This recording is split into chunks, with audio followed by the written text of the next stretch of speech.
Pendimi. Vetura ndaloi me një frenim të vrullshëm, duke ngritur një re pluhuri që u përhap si një përkujtim zhurmshëm i fatit që po vinte. Zemra e Benit rahu fort, sikur një dorë e padukshme po ja shtrëngonte gjoksin. Nuk ishte vetëm zhurma e frenimit, por një parandjenje zymt që ja rëndonte shpirtin, si një barre padukshme mbi supe. Nga vetura doli një djalosh i ri, me zë të ashpër dhe fjalë të vrashta, sikur arroganca e tij të ishte një thikë që çante heshtjen e natës. Ai u ofrua Benit me një frym sfiduese, duke u sjellë si një mbret i rrem që kërkonte të sundonte me frikë. Por Beni nuk foli. Ai qëndroi aty, me zemrën që i rrite si daull e lufte dhe grushtet që i shtrëngoheshin pavedishëm. Dora e tij ndjeu ftohtësinë e armës së babait, të cilën e kishte marrë fshehurazi. Frymëmarrja e tij u bë më e rëndë, ndërsa britmat e djaloshit godisnin si çekiç mbi ndërgjegjen e tij tashmë të lëkundur. Sytë e Benit u mbushën me zjarr, buzët e tij u kafshuan deri në gjak, dhe çdo muskull i trupit të tij dridhej nga tensioni i përzier me frikën. Largohu të lutem, klithi ai me një zë që dridhej mes zemrimit dhe dëshpërimit. Por djaloshi nuk u ndal.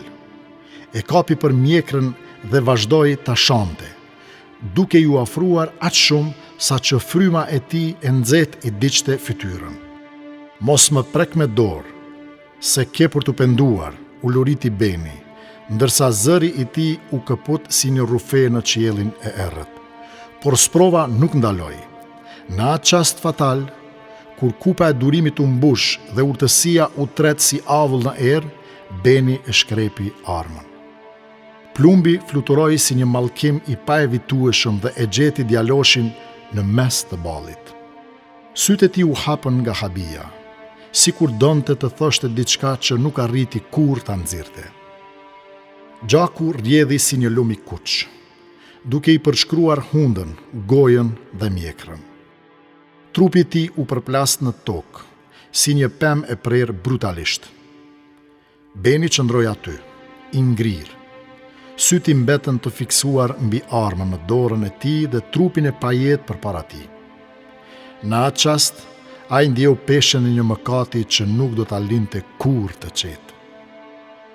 Dita e parë në qeli. Muret e ftohta të qelis ishin dëshmitar të heshtur të dhembjes së tij. I mbështetur pas tyre, Beni çante me lot të hidhur, duke e ndjerë se lotët nuk mund ta shpëtonin nga e kaluara. Çdo pik loti ishte si një thikë që i priste zemrën.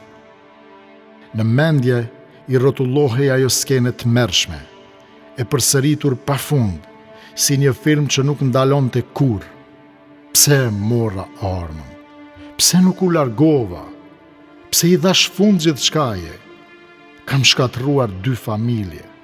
Kam shkatruar veten, psherotiu me zë të ngjirur. Por brenda atyre mureve të ngushta, ku as dielli nuk hynte, diçka e brendshme filloi të lëvizte brenda tij. Një zë i heshtur, por i fuqishëm, nisi të zgjohej në ndërgjegjen e tij. Pendohu, Zoti nuk i mbyllet dera e mëshirës, edhe për mëkatin më të madh. Me duart që i dridheshin, Beni u ul në gjumë. Ai e dinte se nuk kishte kthim pas, nuk mund ta kthehej kohën, nuk mund ta fshinte atë çfarë kishte bërë, por mund të lutej, mund të çante, të kërkonte falje. O Zot, më fal. Nuk e dija që po bëja. Më udhëzo. Më nxirr nga kjo errësirë e mëkatit dhe më shëro shpirtin e plagosur. Në atë moment, ndonë se muret ishin të njëjta. Qelia e tij nuk ishte më aq e errët. Një dritë e vogël shprehse lindi brenda tij. Jo për të shpëtuar nga pasojat e veprës së tij, por për të gjetur faljen dhe paqen e vërtetë, sepse ai e kuptoi. Pendimi i sinqert është dera drejt mëshirës së Zotit, dhe derisa fryma të mbetet në trup, kthimi te ai është gjithmonë i mundur.